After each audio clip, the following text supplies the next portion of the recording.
Hey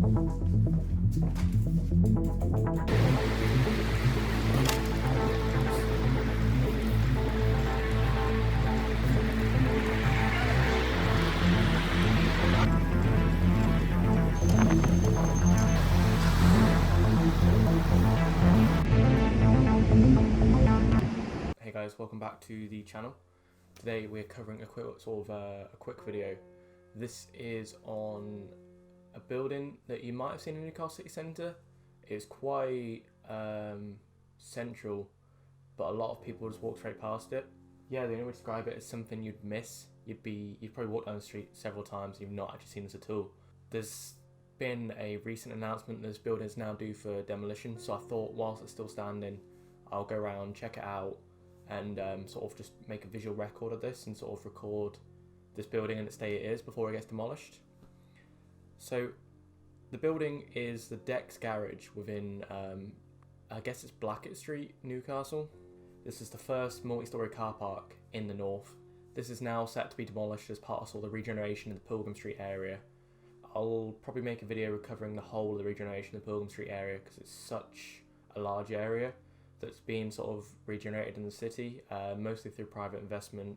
So this 5-storey building in an Art Deco style actually lies next to the old Odeon site. This is now the site of Stack. So if you come to the end of Northumberland Street and you turn left, there lies DEX Garage just opposite the City Library. This is the oldest existing straight ramp garage outside of London still remaining, and this is the 4th oldest in England. So this is built in an Art Deco style and was opened in 1931.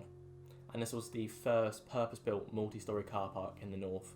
So the name DEX Garage is a bit unusual, you might be thinking, and apparently this is in homage to the Lex Garage in Brewer Street in London. It's a grade 2 listed garage, and it was sort of a pun on its parking decks. I don't get the joke. If anyone understands what the joke is between DEX and Lex. Though the structure itself for this DEX Garage in Newcastle is still framed, has suspended concrete floors, ramps, staircases, and the external walls are all painted white and are all white painted rendered brick. So inside there are actually 11 staggered parking floors, and this can hold parking for 376 cars.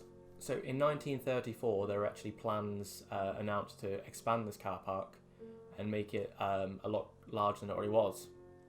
So this actually added a rooftop showroom, car wash, and offices. This was a steel box added onto sort of the flat roof that existed, and this was finally completed in around the 40s. So this actually allowed the garage to become a retailers for Rolls-Royce, Bentley, and other auto agents. The next addition to this building was done in the 1970s. This was a southeastern extension designed by the Fitzroy Partnership of London. The car showroom at this point was converted into a clothes retailer. And petrol sales, so originally the forecourt of this place actually did petrol sales as well. So out front, I'll show some footage. This is now completely abandoned out front, but you'd be able to buy your petrol in the city centre here, which, looking back now, that's quite a strange thing. You wouldn't find a petrol station this close to the city centre, especially just in the case of Newcastle as it is now. It's a very car unfriendly place by design. So as the petrol sales ceased in the 1980s, the forecourt canopy was also removed, and this sort of left the front of the building open as it currently stands.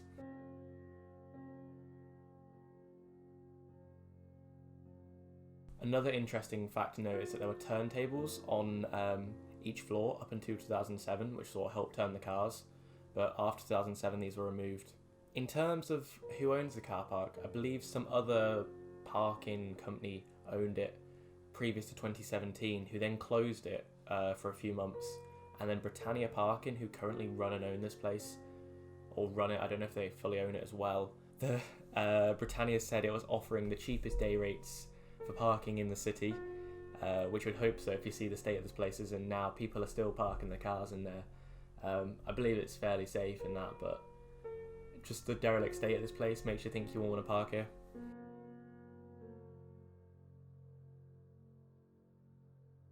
So as with this extension in the 70s, something actually interesting happened here as well.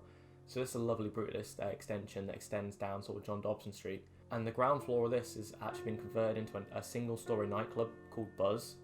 If anyone's been there, I'd love to know what it's like inside. If There's something I think is quite cool about having a nightclub in a brutalist building, and it'll be a shame that this will never have a chance to reopen and I'll never get a chance to go inside.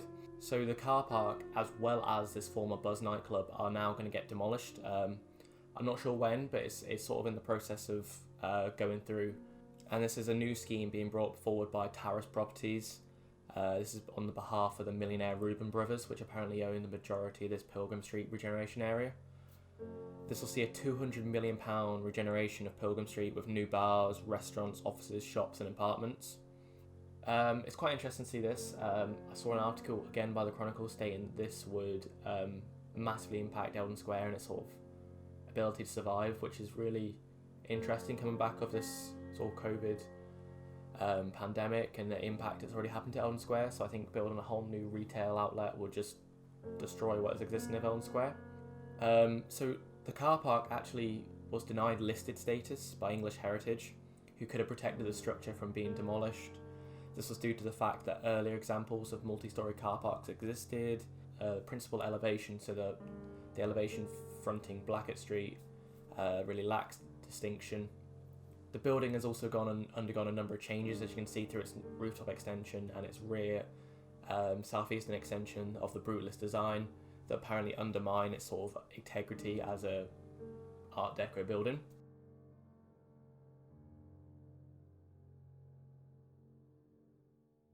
The current structure is in a really sorry state, as you'll see from sort of us wandering around here. It's a real shame to see such a lovely building. It's a lovely, I think, contrary to English heritage, I think it's a lovely facade, a lovely Art Deco building that's one of the few remaining in the city. And it's a shame to see this building go. And the building previously having a forecourt, petrol sales, a car showroom, offices and chauffeurs to sort of drive your cars down to you. Also had waiting rooms and washrooms. So this, when it opened, was a real sort of fancy parking in the city centre. And notably next to it used to be the old Odeon, which opened I think a few years after. So this old cinema opened, the Odeon opened as well as this sort of car park next to it. And this was sort of really showed the importance of car in modern Britain, and that car driving was sort of the way forward. People were driving to the city centre to go to the cinema. It's notable some of the other buildings around do have sky bridges linking it. I'm not sure on the name of the properties, but I believe there's an extension that leads into the Market Street. There's a number of skywalks that lead into buildings on Market Street, which is behind the structure, which I don't know if they're any longer in use, but I think this is super interesting that you'd be able to park here, not even have to get down on the street level and just get across into your office, which I think really reflects that sort of skywalk period, which I gather these must have been built around the 70s and 60s, 70s time when this later extension was added, as it really fits the sort of mindset at the time of the skywalk that was happening in the rest of the city. But if anyone knows when these were actually added, or where these links actually go to, or what the state they are, if they're still in use, that'd be interesting to know. So yeah, I thought I'd just include some sort of footage of this building as it actually is, as it's currently standing. I think with any historic building being knocked down in a city, it is a loss, but I do think this doesn't serve its purpose as well as it used to, and it's in a very sorry state, and I don't think it should be listed. I think it should be removed, but I thought this building's getting knocked down. It's played such a major role in the city for almost 100 years. I think it deserves being remembered, and I think it deserves sort of being documented, which I'm trying to do with this video. So yeah, I'm just going to include some footage of the state of this place as it is. As you can see, it's sort of really, really run down, and there's just not been very much maintenance done to it this whole time. It's in a very sorry state, and it's really interesting to sort of see the damage done to this. Those amount of broken glass on the floor was just massive. It stunk of God knows what. There was puddles all over the floor and a lot of broken windows.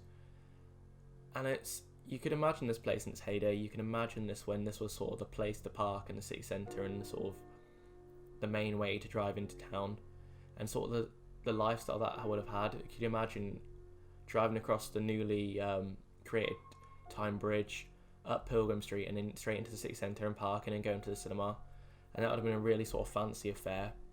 And what you compare to it now in 2021, this concrete just just concrete falling off, exterior paintwork like ripping and tearing. And also to note, the former car showroom on the roof is quite interesting now. It's got these weird lights, almost looks like a movie set up there. I can imagine you could film a great noir film in here. Yeah, I've seen people actually sitting on top of this roof of the car showroom overlooking Stack and that, so I think there's a way up from the flat roof. The 1970s extension, no one seems to park on the top of this, but it's really interesting. I went up there and it was just people chilling, playing music and drinking, so I guess it's getting some use now, but obviously not as intended.